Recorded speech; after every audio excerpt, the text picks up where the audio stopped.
Hello everyone, welcome back to Noah's Disney Pixar Storybook Collection with my mom. Hello. And my dad. Hello. Now the fifth story is Finding Nemo.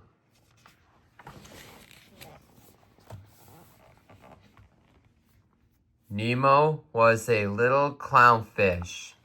He lived with his father, Marlin, on the Great Barrier Reef. Nemo longed for adventure, but Marlin worried about what might happen to him.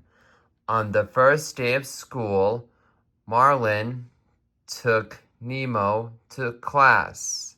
Nemo's teacher, Mr. Ray, promised Marlin that Nemo would be safe, but when Marlin found out that the class was going to the drop-off, a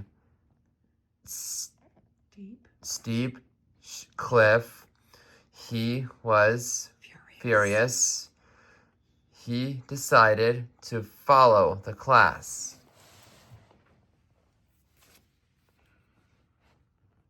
At the drop-off, Nemo and his new friends dared one another to swim out and touch a dive boat. Just then, Marlin showed up.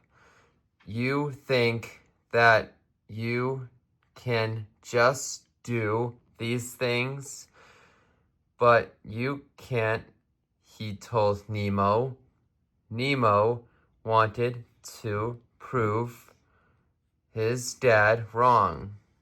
He swam to the boat and hit it with his fin, but as he swam back, a diver appeared behind him.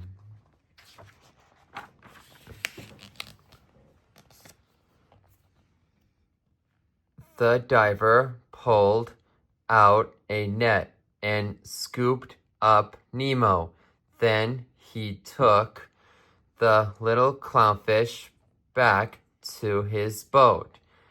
As he sped off, he accidentally knocked a scuba mask into the water. Marlin chased after Nemo, but he wasn't fast enough. Has anybody seen a boat? He asked any fish who would listen. As Marlin swam, he met a fish named Dory. Hey, I've seen a boat, she said. Follow me.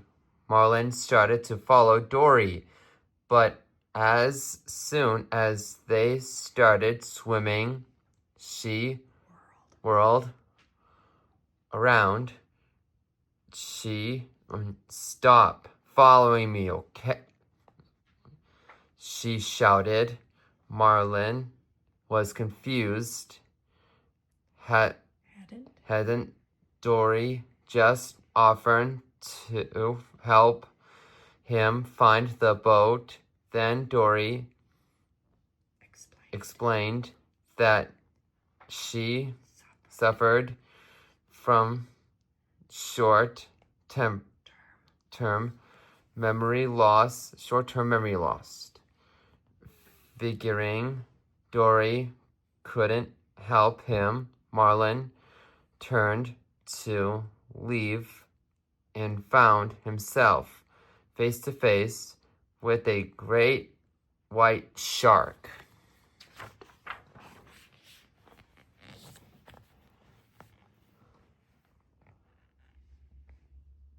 The shark's name was Bruce. He invited Dory and Marlin to a get-together in a old sunken ship. Marlin was sure it was a trap, but Dory wanted to go. She was the only fish he'd found who had seen a boat, so Marlin followed her. Inside were two other sharks named Anchor and Chum. Together with Bruce, they pledged, "Fish are friends, not food." Suddenly, Marlin spotted the diver's mask. Dory saw some writing on the strap. She swam over to read it, but the strap snapped against her and her nose began to bleed. Smelling blood, Bruce decided that he wanted to eat Marlin and Dory after all.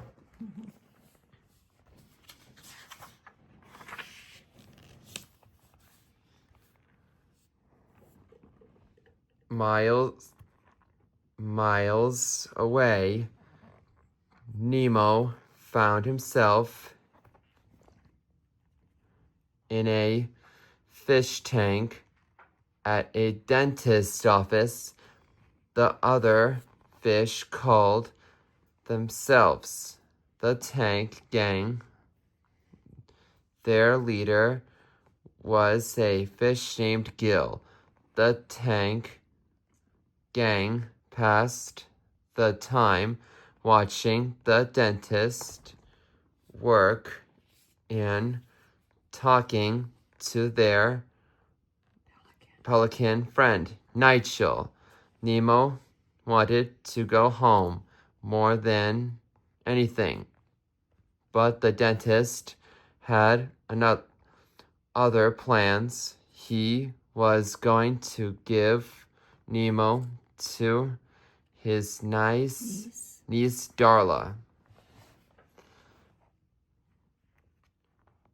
The Tank Gang warned Nemo that Darla's fish never lived for very long. Nemo's new friends didn't want him to get hurt. They had to find a way to escape. Gil had a plan. He explained that if someone could jam the filter, the dentist would have to take the fish out the tank to clean it. They could escape by rolling out the window and into the harbor.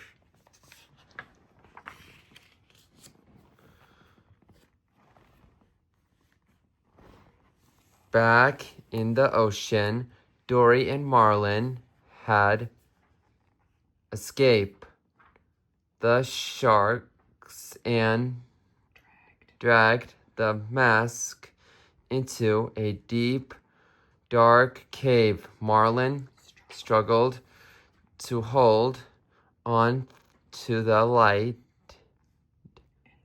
antenna of an anglerfish while Dory studied the writing on the mask. P. Sherman, 42, Wallaby Way, Sydney. Dory read. Marlin knew that must be the diver's address. Soon, Marlin and Dory were on their way to Sydney. Suddenly, Dory bumped into a tiny jellyfish. I shall call him Squishy, and he shall be mine, she said happily. But Squishy wasn't alone. Marlin and Dory had swam into an entire forest of deadly jellyfish. The jellyfish stung the friends, making them feel weak and tired. By the time they reached the safety of the open water, they had been stung all over their bodies. Holding on to the injured Dory, Marlin fell asleep.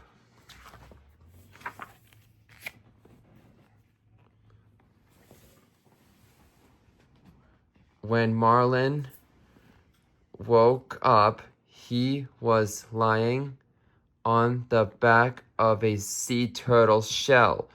Around them, hundreds of sea turtles rode with the lightning fast east Australia current, while Dory played hide and seek with a young turtle named Squirt. Marlin told the turtles about his search for Nemo. Squirt told the story to a lobster, who told it to a dolphin. Soon, Marlin's story spread all the way to Sydney, where Nigel heard it. Nigel sped off to the dentist's office, where your dad's been fighting the entire ocean looking for you, he told Nemo. And the word is he's headed this way right now to Sydney. Really? Nemo asked. He couldn't believe his dad was so adventurous. Marlin was risking everything to save him.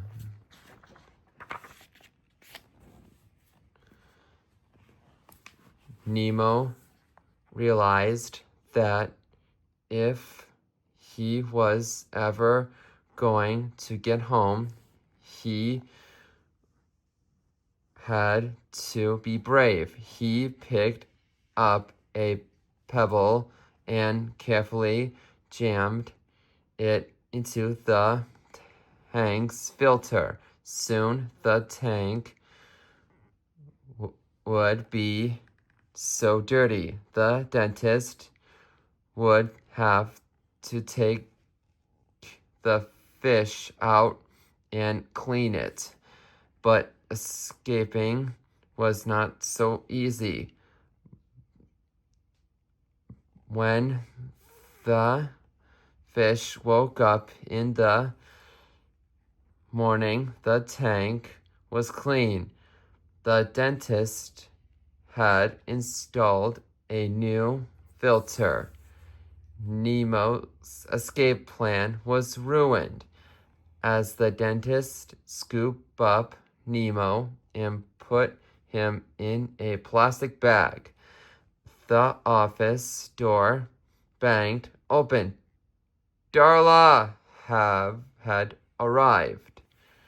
But when dentist looked inside the plastic bag, Nemo was floating belly up. Nemo winked at his friends. He was pretending to be dead.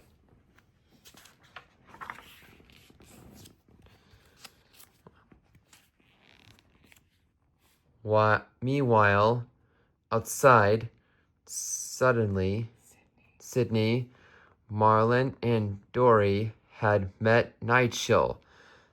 The pelican flew them straight to the dentist's office. When Marlin saw Nemo floating lifelessly in the bag, he thought his son was dead. Before Marlin could learn the truth, the dentist shooed Nigel away. Out with ya, he cried, and stay out.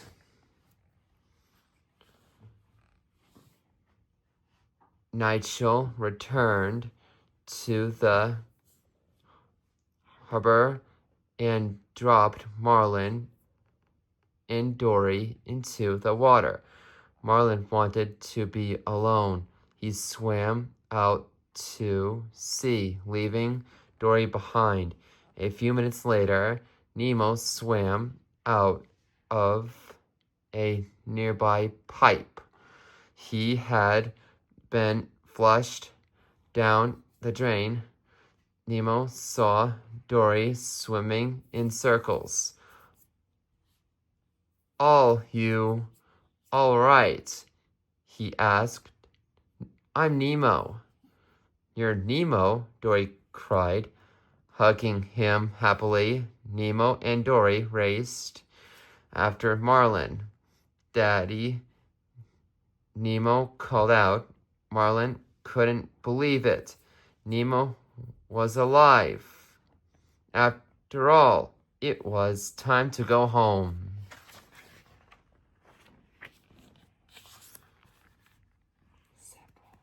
Several weeks later, Nemo was back home and ready for school. This time, Marlin was ready too. He knew that his son could take care of him. Nemo waved as he swam away. "Bye, Dad." "Oh, wait, I forgot something." He swam back and hugged Marlin. "I love you, Dad." Marlin smiled. "I love you too, son," he said. "Now go have an adventure. I'll read this next Saturday." The end. We'll be right back.